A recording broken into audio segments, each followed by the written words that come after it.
BEd first year childhood and growing up का आज हम क्वेश्चन रीड करेंगे। Define the term of criticism of Kohlberg theory. Second है educational implication of Kohlberg theory. Third है conclusion of Kohlberg theory. First देखेंगे हम criticism of Kohlberg theory. Some criticism point out that moral reasoning and moral behaviour are not one and the same. जो इसमें बताया गया, Kohlberg ने बताया था कि जो हमारे मॉरल रीजनिंग और मॉरल बिहेवियर होता है वो जरूरी नहीं कि एक ही होता है या फिर सेम ही होता है।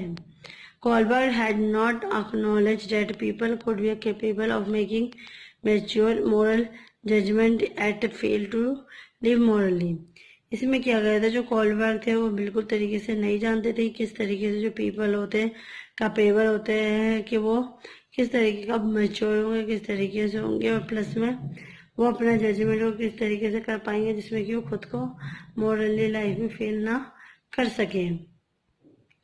There are difference in the ways men and women are responding to moral dilemmas. इसमें क्या होता है, हम डिफरेंसेस भी देख सकते हैं। जो मैन और वुमेन है उनके लिए जो भी रूल्स बनाए गए हैं, रेगुलेशन बनाए गए, मॉरल फंक्शनिंग बनाई गई है, वो सारे क्या होते हैं, डिफरेंस होते हैं मैन और फीमेल के। Females do tend to emphasis care and compassion in resolving moral dilemmas, while males tend to stress justice rules, individual rights and obligations. इसमें क्या गया है, जो फीमेल्स होती है वो हमेशा क्या कहते हैं, उसे घर के चार दीवारों के अंदर रखा जाता है और उसे सिर्फ इसलिए रखा जाता है कि वो केयर कर सके, हर एक का देखभाल कर सके और अपना जो भी काम होता है उसे मॉरल तरीके से नैतिकता के अनुसार निभाता। जबकि जो मेल का काम होता है उसका काम होता है कि वो जस्टिस करे, स्ट्रेस ले, रूल्स को फॉलो करे, अपने राइट्स को समझे और ऑब्लिगेशन को भी जाने। Research also suggest that thinking about moral dilemmas like problem solving in general is influenced by domain specific knowledge। और क्या होता है, जो अब रिसर्च के थ्रू भी जाना जाता है और सजेस्ट माना भी जाता है कि हम जो भी सोचते हैं वो मोरल डिलेमा से, उससे कहते हुए जो प्रॉब्लम्स होती है उसके बारे में सोचते हैं, क्या उसके बीच में स्पेसिफिक नॉलेज उस तरीके को उससे रिलेट करने की कोशिश करते हैं। There also differences between two cultures regarding moral development. इस तरीके से जो हमने मेल और फीमेल्स के बारे में डिफरेंसेस जाने थे और उनका जो दायित्व था उसे जाना था कि किस तरीके से वो दोनों मिलजुल कर आपस में काम करते हैं और एक अच्छा समाज बनाते हैं, प्लस में मॉरल डेवलपमेंट को इंक्रीज करते हैं। इस तरीके से ही क्या होता है, इन दोनों के डिफरेंसेस को जान के हम अपने कल्चर्स के बारे में उसकी इम्पोर्टेंस को जानते हैं, प्लस में अपना मॉरल डेवलपमेंट भी कर पाते हैं। सेकेंड हमारा educational implication of Kohlberg theory. इसमें देखेंगे क्या क्या एजुकेशन इम्प्लीकेशन हुई थी हमारे कोलबर्ग थ्योरी को बनाने में। फर्स्ट पॉइंट है, teacher can help children advance to the next stage of oral development by allowing them to know freely explore problems. इसमें जो होती है टीचर्स होती है बच्चों के हर स्टेज में हेल्प करती है जिससे कि जो बच्चे का जो मॉरल डेवलपमेंट में हो वो अच्छे तरीके से हो सके, उसका अच्छे से विकास हो सके। और इसमें वो अलो भी करते हो कि अपने फ्रीली तरीके से बिना किसी डर के अपनी जो भी प्रॉब्लम्स हो वो टीचर को शेयर कर सके। सेकेंड पॉइंट है, teachers can challenging their students reasoning by introducing concept from the next higher stage. इसमें क्या होता है, जो टीचर्स होती है बच्चों को चैलेंज देती है कि वो और कुछ रीजनिंग समझ देती है जिससे कि वो बच्चों को चैलेंज करके ये पूछना चाहते हैं क्या तुम्हें मेरा चैलेंज एक्सेप्ट है। और उसमें क्या होता है, वो इस तरीके के उसमें क्वेश्चंस वगैरह पुटअप करते हैं जो कि थोड़े हायर स्टेजेस के हों। थर्ड पॉइंट है, school should have an activity orientation programme for the moral development of the children. इसमें क्या होता है, जो स्कूल्स होती है उसमें जो टीचर्स होती है वो बच्चों को इस तरीके से तैयार करती है, इस तरीके से प्रोग्राम्स बनाती है जिसमें कि जो बच्चे होते हैं हर एक बच्चे पार्टिसिपेट लेके और उसकी जो मॉरल डेवलपमेंट है वो इंक्रीज हो सके जिससे कि जो उसके पेरेंट्स वगैरह वो भी उससे देख के अप्रिशिएट कर सके। फोर्थ पॉइंट है, through the organisation of various curricular and co-curricular activities the teacher can foster among students। इसमें क्या गया है, जो ऑर्गेनाइजेशन बनाई जाती है जिसमें हम क्या कहते हैं कोकुलर और को कुरिकुलम एक्टिविटीज को लेते हैं जिससे कि जो बच्चे होते हैं अपने पाठ्य पुस्तक को पढ़ भी सके और एक्टिविटी के थ्रू उस चीज को जान भी सके और इसमें इंटरेस्ट दिखा के वो आगे अपनी पढ़ाई भी कर सके। इसमें जो टीचर्स होती है उनका बहुत ही बड़ा योगदान होता है।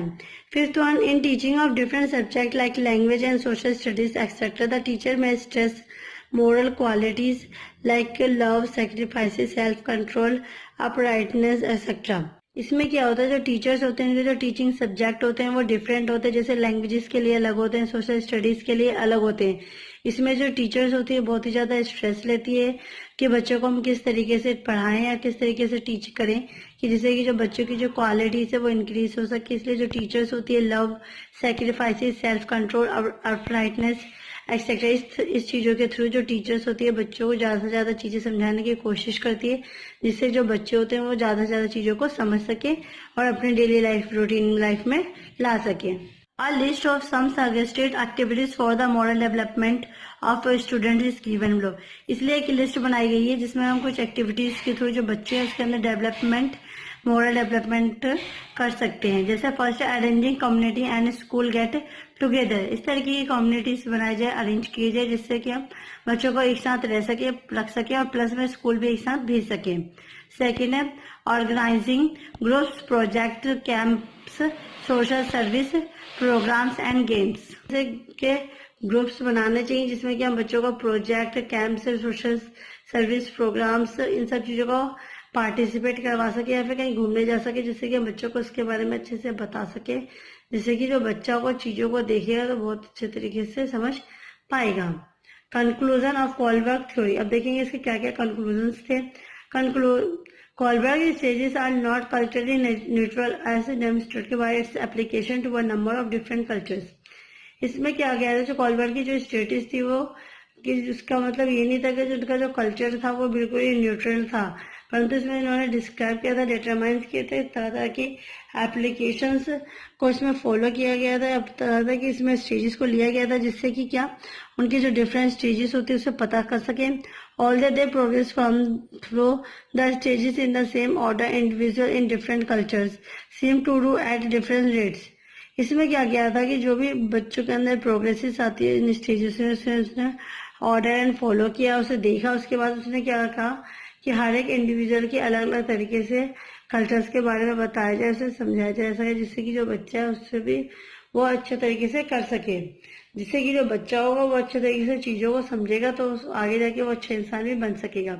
Kohlberg is responding by saying that although different cultures do indeed inculcate different beliefs, his stage correspond and understanding modes of reasoning rather than to those beliefs। इसमें क्या कहा गया है कि जो टीचर्स होती है बच्चों को इस तरीके से ट्रीट करती है कि जो बच्चा होता है हर एक रूल्स रेगुलेशन को फॉलो करता है, उसका आदर करता है, प्लस में वो डिफरेंट कल्चर्स के बारे में बताया जाता है तो डिफरेंट कल्चर्स को जानता है और उसे भी अपने तरीके से अपने हिसाब से बनाने की कोशिश करता है और उसमें पार्टिसिपेट भी करता है। इसी स्टेज में जो बच्चा होता है ज्यादातर रीजनिंग टाइम में ही होता है, क्योंकि वो तरह तरह के टॉपिक्स वगैरह पर क्वेश्चन वगैरह पुटअप करता है और अपने आप को जानने की भी कोशिश करता है। आई होप आपको आज की वीडियो पसंद आई होगी। प्लीज मेरे वीडियो को लाइक, कमेंट एंड सब्सक्राइब कीजिए। Thanks for watching.